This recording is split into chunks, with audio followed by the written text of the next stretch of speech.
Quand tu t'éloignes, il revient. Ce phénomène intrigue, déstabilise, parfois fait espérer. Il donne l'impression que la distance crée le désir, que le manque réveille l'attachement, que se retirer serait la clé pour être choisi. Mais ce mécanisme n'a rien de romantique. Il repose sur des dynamiques psychologiques profondes, souvent inconscientes et rarement saines sur le long terme. La psychologie relationnelle montre que ce schéma n'est pas un jeu de séduction. C'est un système de régulation émotionnelle basé sur la peur, l'insécurité et l'attachement.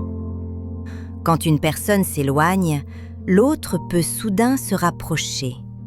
Non pas parce qu'elle aime davantage, mais parce que la distance active une alarme intérieure, une peur de perdre le lien, une menace ressentie, parfois diffuse, parfois brutale.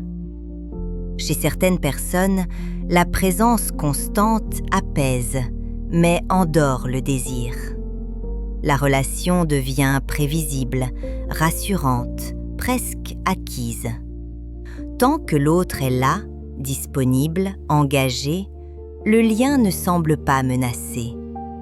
Mais dès que la distance apparaît, quelque chose change. Le cerveau perçoit une perte potentielle, une rupture possible. Et c'est à ce moment précis que l'attachement se réveille. Ce mécanisme est particulièrement fréquent dans les relations où l'une des deux personnes présente un style d'attachement évitant. Ces personnes ont appris très tôt que la proximité émotionnelle est dangereuse. Elle implique une dépendance, une vulnérabilité, une perte de contrôle.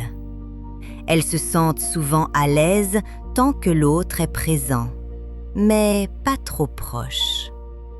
Dès que la relation devient intense, stable ou engagée, une tension interne apparaît. Elles se sentent envahies, pressées, étouffées. Alors elles prennent de la distance. Elles se ferment. Elles se retirent émotionnellement. Mais lorsque l'autre accepte ce retrait, lorsqu'il se détache à son tour, le système s'inverse. La distance devient menaçante. L'évitant ne contrôle plus le rythme. Il ne décide plus quand le lien se rapproche ou s'éloigne. Et c'est souvent à ce moment-là que le rapprochement se produit. Ce retour n'est pas toujours conscient. Il est souvent impulsif, guidé par l'angoisse de perdre l'autre plutôt que par un désir réel de construire. Du côté de la personne anxieuse, le mécanisme est tout aussi puissant. Ces personnes ont un système d'attachement hypersensible. Elles ressentent la distance comme un rejet, un abandon, une remise en question de leur valeur. Quand l'autre se rapproche après une période de distance, cela agit comme une récompense émotionnelle intense, un soulagement, une validation. Le cerveau associe alors inconsciemment la souffrance à l'amour, l'attente à l'attachement, le manque à l'intensité. Mais il est essentiel de comprendre un point fondamental. Ce n'est pas la présence en elle-même qui fait fuir. C'est la manière dont cette présence est vécue émotionnellement par l'autre. Quand une personne montre très tôt une souffrance intense face à l'absence, le message implicite qui passe n'est pas toujours celui de l'amour.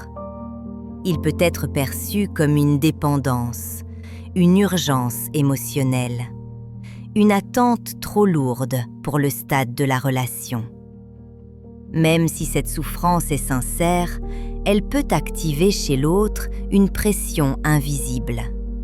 La sensation de devoir rassurer, de devoir combler, de devoir être responsable du bien-être émotionnel de quelqu'un. Chez certaines personnes, notamment celles qui ont une peur de l'enfermement ou un attachement évitant, cette pression ne rassure pas. Elle alerte. Elle donne l'impression que la relation va demander trop vite, trop intensément.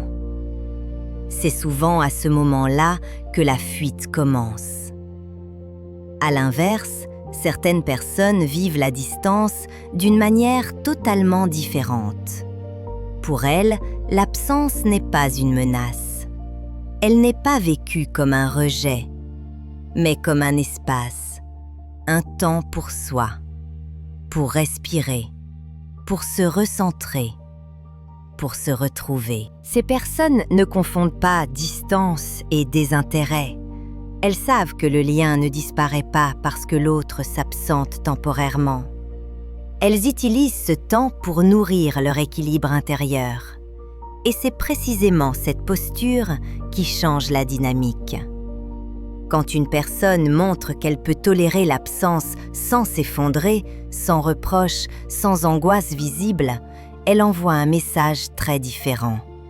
Un message de sécurité émotionnelle, de stabilité, de maturité affective.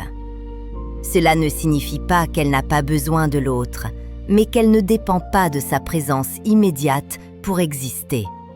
C'est là que le paradoxe apparaît. Ce n'est pas la distance qui attire, c'est la capacité à vivre la distance sans souffrance excessive.